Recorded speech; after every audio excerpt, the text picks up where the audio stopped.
Di awal penggulungan perbahasan ini, saya juga mohon mengambil kesempatan bagi pihak seisi keluarga KPDN untuk merakamkan setinggi-tinggi penghargaan atas jasa dan sumbangan mantan Menteri Allahyarham Datuk Seri Salahuddin bin Ayub, dan sepanjang tempoh pemangkuan, sejujurnya saya adalah saksi dan kepada komitmen dan juga kerja keras serta legasi kecemerlangan kepimpinan beliau di KPDN. Datuk Seri Yang di-Pertua, Timbalan Yang di-Pertua, agenda dan fokus kerajaan termasuk Belanjawan 2024 yang bertemakan reformasi ekonomi memperkasa rakyat perlu dilaksanakan dengan mengambil kira tuntutan dan realiti semasa.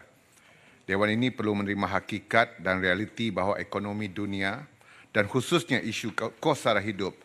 merupakan latar penting yang tidak boleh kita pinggir dan ketepikan. Baru-baru ini kita telah menganjurkan Simposium Kos Sara Hidup 2023 pada hujung November yang lalu yang dianjurkan oleh National Action Council on Cost of Living, NACOL, KPDN adalah sekretariat. Banyak perkara yang telah dibincangkan. Yang Amat Berhormat Timbalan Perdana Menteri I sewaktu ucapan perasmian menyentuh tentang pelbagai hal, termasuklah inisiatif penyasaran semula subsidi yang bakal menjadi agenda besar kerajaan, sebagaimana juga yang telah disentuh oleh Yang Amat Berhormat Perdana Menteri, merangkap Menteri Kewangan dalam pembentangan belanjawan. Selain daripada itu, antara rumusan utama simposium adalah hakikat dan realiti sebenar kos sara hidup ini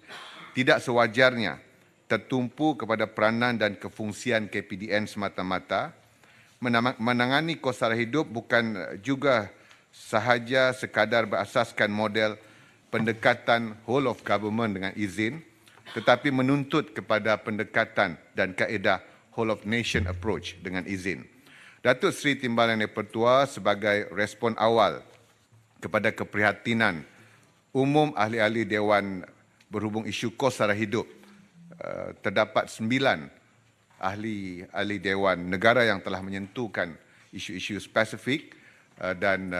terdapat juga ahli-ahli Dewan Negara yang menyentuh secara umum. Izinkan saya untuk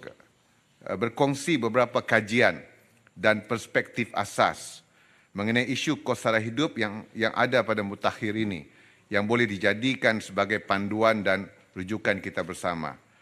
Pertama, Global Risk Report 2023, satu kajian risiko yang dilaksanakan oleh World Economic Forum,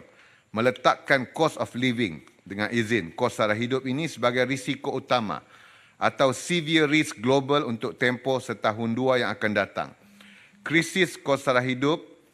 di tingkat yang pertama mengatasi segala macam risiko, termasuk risiko bencana dan natural disaster.